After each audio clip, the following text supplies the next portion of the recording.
Season change होते ही ये देखिए तुलसी के पत्ते पीले होने शुरू हो गए हैं। बारिश के सीजन में थोड़ी सी केयर से ही तुलसी के प्लांट बहुत घने और हरे भरे रहते हैं, लेकिन बहुत ज्यादा सर्दी और बहुत ज्यादा गर्मी में इनको थोड़ी सी ज्यादा केयर की जरूरत पड़ती है। सीजन चेंज होने पर पत्ते पीले होना तो एक आम बात है, लेकिन प्लांट पर कोई इंसेक्ट ना हो, कोई डिसीज ना हो जिससे प्लांट को हम अगले सीजन के लिए बचा सकें। इसके लिए नवंबर की शुरुआत में ही प्लांट में कौन कौन से काम करने हैं, आज मैं वही करने वाली हूँ जो आपके साथ शेयर कर रही हूँ। इस सीजन आप लोग भी ये काम जरूर करके देखिएगा, जिससे आपके भी प्लांट खराब नहीं होंगे। ये देखिए तरह तरह के कीड़े इस टाइम आपको प्लांट के ऊपर देखने को मिल जाएंगे। तुलसी के अलावा फ्रेंड्स ऐसे और भी बहुत सारे प्लांट्स हैं जो सर्दियों में डोरमेंसी में चले जाते हैं, यानी सर्दियों में अपनी ग्रोथ को रोककर टोटली रेस्ट पर आ जाते हैं। तो सर्दियों में डोरमेंसी में जाने वाले कौन कौन से प्लांट्स हैं, इसका वीडियो मैंने अभी 2 दिन पहले ही डाला था, वो आप देख सकते हैं। अब पौधे तो रेस्ट पर होते हैं, लेकिन मौसम के प्रभाव से इन्हें सुरक्षित रखना हमारी ड्यूटी होती है। तो चलिए आज तुलसी का प्लांट लेते हैं, इस पर हमें क्या क्या काम करने हैं। सबसे पहला काम 2-3 इंच की गहराई तक मिट्टी की अच्छे से गुड़ाई कर लें। तुलसी का पौधा लगाते समय इसमें 30% के करीब रेत जरूर आप मिला लें। इससे क्या होगा, जब भी आप प्लांट को पानी देंगे तो उसमें जो भी एक्सेस वाटर होगा वो ड्रेनेज होल से बाहर निकल जाएगा। सर्दियों में तुलसी के पौधे में केवल इतनी नमी रहनी चाहिए। दूसरा काम है गुड़ाई करने के बाद 2-3 इंच तक की मिट्टी को बाहर निकाल लें या साइड से लगा लें। ये काम आप जमीन पर लगे हुए प्लांट पर भी कर सकते हैं। हालांकि जो प्लांट ग्राउंड पर लगे होते हैं वो इतनी जल्दी खराब नहीं होते हैं। अब हमें क्या करना है, जो मिट्टी हमने निकाली है इसे एक दिन धूप में सूखने के लिए छोड़ देंगे और गमलों को भी अच्छी धूप लगने देंगे, ताकि प्लांट्स की जो रूट्स हैं उनमें भी धूप और हवा लग जाएगी। कुछ पौधों पर मैंने ये काम 8-10 दिन पहले ही कर लिया था और ये 2-3 पौधे आप लोगों को दिखाने के लिए छोड़ दिए थे, क्योंकि उस समय मैं वीडियो क्लिक नहीं कर पाई थी। अब अगला प्रोसेस खाद देने का। ये खाद मैं 3 गमलों के लिए तैयार कर रही हूँ। ये मैंने लिया है 4-5 मुट्ठी वर्मी कंपोस्ट। वर्मी कंपोस्ट की जगह आप अच्छे से पकी हुई गोबर की खाद भी ले सकते हैं और 150 ग्राम के करीब मैंने डाली है इसमें नीम की खली। इन दोनों चीज़ों को मिक्स करने के बाद इसमें 2 चीज़ें और मिलाएंगे। नवंबर में ये खाद देने के बाद हमें फरवरी तक कोई खाद देने की जरूरत नहीं पड़ेगी। ये है NPK 20-20-20। N यानी नाइट्रोजन, P फास्फोरस और K पोटेशियम। ये तीनों ही चीज़ें पौधों की पूरी ग्रोथ के लिए बहुत ही ज़रूरी हैं। तीनों चीज़ें इसमें बराबर मात्रा में हैं। नाइट्रोजन से पौधा हरा भरा रहेगा, फास्फोरस से रूट्स और स्टेम मजबूत होंगी और पोटेशियम प्लांट को बीमारियों और कीड़ों से बचने की क्षमता को बढ़ाएगा।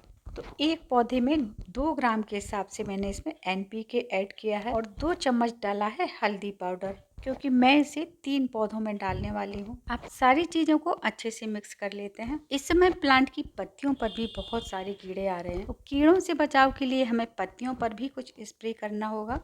इस तरीके से हम चारों तरफ से मिट्टी में फैला देंगे। खाद को आप या तो सुबह 8 बजे के आसपास डाल दें या फिर शाम को तेज़ धूप कम होने के बाद डालें। धूप ज़्यादा तेज़ नहीं है तो आप किसी भी समय डाल सकते हैं। अब ये जो मिट्टी हमने धूप में सुखाई थी, इसको अच्छे से साफ कर लें। जो भी जड़ें वगैरह हों उन्हें निकाल दें। और अगर आपके पास खेत की नई मिट्टी है, फिर आपको और कुछ भी करने की ज़रूरत नहीं है, क्योंकि बारिश के बाद खेत की मिट्टी में बहुत सारे न्यूट्रिएंट्स आ जाते हैं। गोबर की खाद और नई मिट्टी में भी पौधा अच्छे से सरवाइव कर जाएगा। केवल इसमें आप साथ में थोड़ा सा फंगीसाइड ऐड कर दें। साथ ही नीम की खली या नीम के सूखे हुए पत्ते भी आप डाल सकते हैं। ये मिट्टी मैंने पुरानी यूज की है, तो आधा चम्मच इसमें साफ फंगीसाइड ऐड किया है, जिससे मिट्टी में जो भी फंगस या बैक्टीरिया होंगे वो ख़त्म हो जाएंगे। जो खाद हमने डाली है उसे मिट्टी से कवर कर देंगे।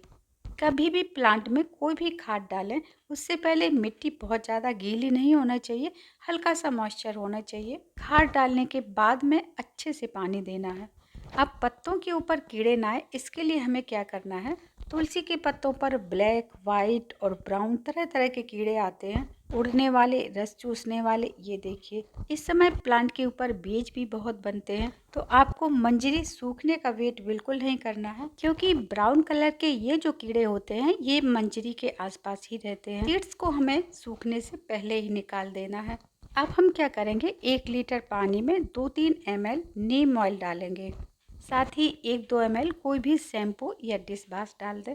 यहाँ पर मैंने स्प्रेयर की जगह वाटर बोतल का यूज़ किया है, क्योंकि ऑयल का स्प्रे करने से स्प्रेयर बहुत जल्दी खराब हो जाते हैं। बोतल की ढक्कन को सुई को गर्म करके मैंने छोटे छोटे से कई सारे होल बना लिए हैं। अच्छे से सेक करने के बाद पूरे प्लांट को अच्छे से नहला देंगे। इस तरीके से महीने में एक बार नीम ऑयल का स्प्रे करते रहें। 15 दिन बाद 1 चम्मच हल्दी पाउडर को पानी में घोलकर उसका स्प्रे कर दें। और अगर प्लांट की पत्तियों के ऊपर ब्लैक कलर के कीड़े आ रहे हैं, तब आप हल्दी पाउडर का स्प्रे करते समय 2 चुटकी बेकिंग सोडा भी मिक्स कर लें। प्लांट को घना बनाने के लिए जैसे ही प्लांट 5-6 इंच का होता है, ऊपर से टिप की थोड़ी सी पिंचिंग करना शुरू कर देंगे। इससे प्लांट में कई सारी नई ब्रांचेस निकलने लगेंगी। अब जो भी नई ब्रांचेस आ रही हैं, उनकी भी टिप को थोड़ा थोड़ा कट करते रहेंगे। इसी तरीके से प्लांट बड़ा होने के बाद भी ऊपर से टिप को थोड़ा सा पिंच करते रहेंगे तो प्लांट बहुत घना हो जाएगा। ये देखिए, एक ब्रांच को अगर आप पिंच करते हैं तो आपको 2 ब्रांचेस मिलेंगी। अब इन 2 ब्रांच को कट करने पर आपको फिर से 2 नई ब्रांचेस मिलेंगी। इस तरीके से प्लांट बहुत घना हो जाएगा। इसके अलावा प्लांट को 2-3 घंटे की धूप मिलना भी बहुत जरूरी है। दिसंबर जनवरी में जब सर्दी बहुत तेज होती है, उस टाइम प्लांट को ओस और कोहरे से बचा के रखें। फरवरी मार्च आते ही ये फिर से अच्छी ग्रोथ ले लेगा। इतनी सी मेहनत अगर आप अभी कर लेते हैं तो प्लांट सर्दियों में ज़्यादा खराब नहीं होगा। वरना होता क्या है, अभी आप प्लांट पर ज़्यादा ध्यान नहीं देंगे तो ज़्यादा सर्दी में प्लांट इतने ज़्यादा खराब हो जाते हैं कि उनका अगले सीजन में भी सर्वाइव करना मुश्किल हो जाता है। प्लांट को हमेशा चेक करते रहें। कोई भी कीड़ा या खराब पत्तियां दिख रही हैं तो उनको निकालते रहें। ये जो मेरे तुलसी के प्लांट्स आप देख रहे हैं, ये 4 से 5 साल पुराने हैं। अगर आप चैनल पर पहले से हैं तो आपने हर सीजन में मेरे चैनल पर तुलसी के केयरिंग वीडियो देखे होंगे, उसमें ये प्लांट्स आपने जरूर देखे होंगे। इस तरह केयर करने पर कई सालों तक आपके गार्डन में तुलसी का प्लांट हरा भरा रहेगा। अगला वीडियो आपको कौन से प्लांट पर चाहिए कमेंट में जरूर बताइएगा। Thank you.